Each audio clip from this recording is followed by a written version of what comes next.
सबसे ज्यादा गूगल पर पोर्न देखने की प्रवृत्ति नेताओं को है।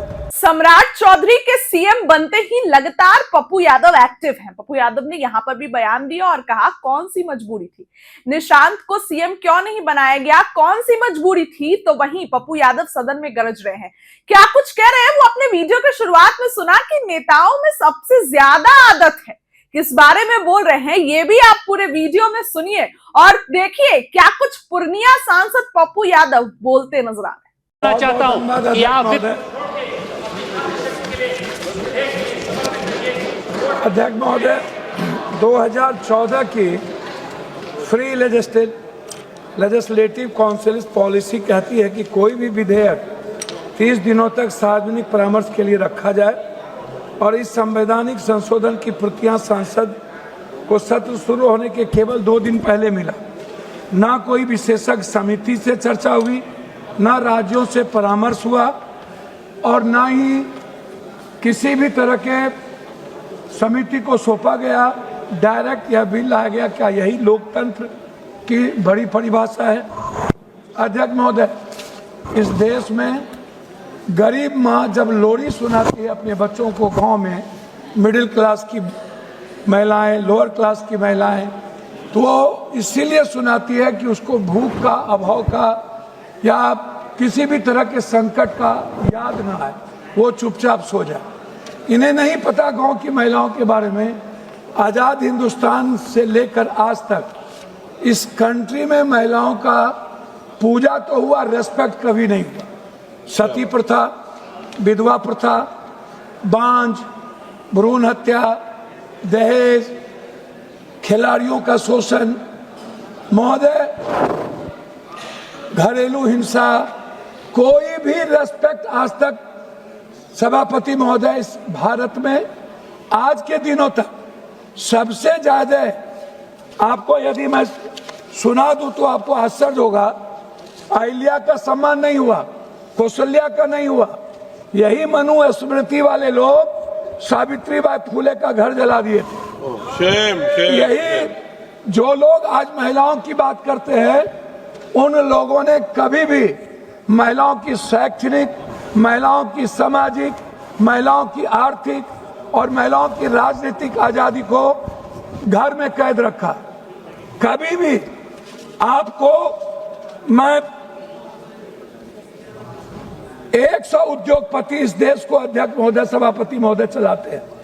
100 उद्योगपति और 100 लगभग चैनल वाले मालिक, 100 धार्मिक ट्रस्टी और 100 मंदिर और बाबा। इसमें एक भी दलित, एसटी, एससी, ईबीसी नहीं है।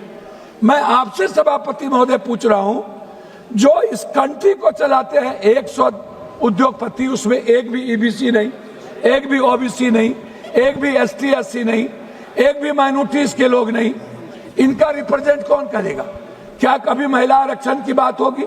क्या कभी गांव की महिलाओं की बात होगी? क्या कभी पुअर महिलाओं की बात होगी? इसी तरह आपको आश्चर्य होगा, 755 सांसद पर यौन शोषण का आरोप है। 755, 155 सांसद पर चार्जशीट है लगातार। सर, सबसे ज्यादा भारत में यदि किसी पर यौन शोषण का आरोप है, पहला नंबर है नेता, तब है बाबा, तब है पदाधिकारी, और हमाम में हम सब लोग नंगे हैं। हर डाल पर उल्लू बैठा, अंजामे गुलिस्ता क्या होगा। लेकिन हम लोग महिलाओं के अधिकार की बात करते हैं। सबसे ज्यादा गूगल पर पोर्न देखने की प्रवृत्ति नेताओं को है, सबसे ज्यादा। महोदय, आपको आश्चर्य होगा, cinema, media, fashion, corporate, costing कवच, फैशन विजिबिलिटी, लगभग 80% महिलाओं और बेटियों का यौन शोषण दर्ज नहीं होता। आपको आश्चर्य होगा, मैं अभी पर कल नोएडा में बेटियों के साथ कितनी ज्यादती की गई है, पीटा गया है महोदय। यदि मैं महिलाओं की बात करूंगा तो हमें मणिपुर से शुरू करना पड़ेगा। मणिपुर इस भारत का सबसे बड़ा लोकतंत्र का काला अध्याय है। महोदय, मैं आपसे बात करना चाहूंगा, कि महोदय याद करिए सूफिया कुरैशी, जिन्होंने पहला रिफेल लेकर के भारत के सम्मान को गौरवान्वित किया, उसको किस शब्दों का प्रयोग किया गया था? कितनी गंदी भाषा का प्रयोग किया था? मैं महोदय मैं आपसे बहुत ज्यादा नहीं, उत्तर प्रदेश में 66,341, महाराष्ट्र में 47,101, राजस्थान में 45,405, वेस्ट बंगाल में 34,000, मध्य प्रदेश में 32,000, तेलंगाना में 124। मैं आपको बता रहा हूं सर, 2023 में 4,48,211, बिहार में अभी सर सीबीआई ने क्या किया सर, क्लीन चिट दे दिया बलात्कारियों को, आज जेल से छूट गया नीड्स की बच्ची। मैं आपसे कहना क्या चाह रहा हूं कि महिला आरक्षण बिल के पक्ष में कौन नहीं है सर? सबसे ज्यादा उनके अधिकार, उनके सम्मान की बात हम लोग करते हैं। माननीय सोनिया गांधी जी, याद करिए राजीव गांधी जी, सोनिया गांधी जी ने जिस गंभीरता से और जिस तरीके से एक बार नहीं कई बार इस बिल को लाने का और हमारे बीजेपी को सपोर्ट किया, लेकिन इस पॉलिटिकल 3 दिन का सत्र की क्या जरूरत थी? क्या मतलब था?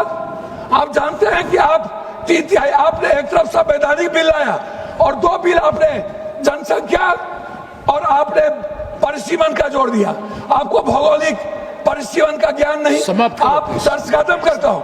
मेरा रिक्वेस्ट है कि जातीय जनगणना जो ईबीसी है, ओबीसी है, एसटी एससी है, आप इस पर कहते हैं कि मैं ला रहा हूं, आप जनसंख्या की गणना की बात कर रहे हैं, आप जातीय जनगणना की बात नहीं कर रहे हैं।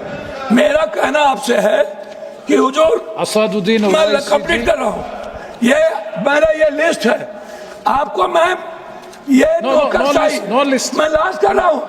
1 मिनट सर, कोर्ट में 1% दलित लास्ट कर रहा हूं। प्लीज सर 1 मिनट सर, मैं आईएएस कैडर में दलित मात्र 1 पॉइंट कुछ सर, पुलिस सेना में एसटी एससी ईबीसी 2.3, सब अलग विषय है, वो सब अलग विषय है। भारत में अब समझ एसटी एससी ईबीसी और माइनॉरिटीज का प्रतिनिधि न आईएम में है, शुक्रिया न सर आईटी में है, मैं तीनों बिल की मुखालिफत में खड़ा हूं। आप ऐसे वक्त में इस बिल को ला रहे हैं जब हिज़्ब इख्तिलाफ के तमाम अरकान पार्लियामान असदुद्दीन जी, 1 मिनट, असदुद्दीन मसरूफ है। सर 1 मिनट कंक्लूड करो प्लीज। वो सब अलग विषय, आपने बोला सभी अलग विषय है। सर 1 मिनट, मेरा रिक्वेस्ट इतने है हुजूर कि महिलाओं का रेस्पेक्ट और महिलाओं का बिल आप लाइए, लेकिन आप जैसे यूजीसी का विरोध कर दिए, अन्य चीजों का विरोध कर दिए, अब आप राजनीति मत करिए। पूरी की पूरी स्थिति अच्छी नहीं है। जाति जनगणना को लाने के बगैर पहले आप महिला आरक्षण मत लाइए, परिसीमन को आप राजनीतिक डिफरेंसेस से मत करिए, और साउथ और नॉर्थ को आप मत बांटिए। सर मैं इस तीनों बिल की मुखालिफत में खड़ा हूं। आप ऐसे वक्त में इस बिल को ला रहे हैं जब हिज़्ब इख्तिलाफ के तमाम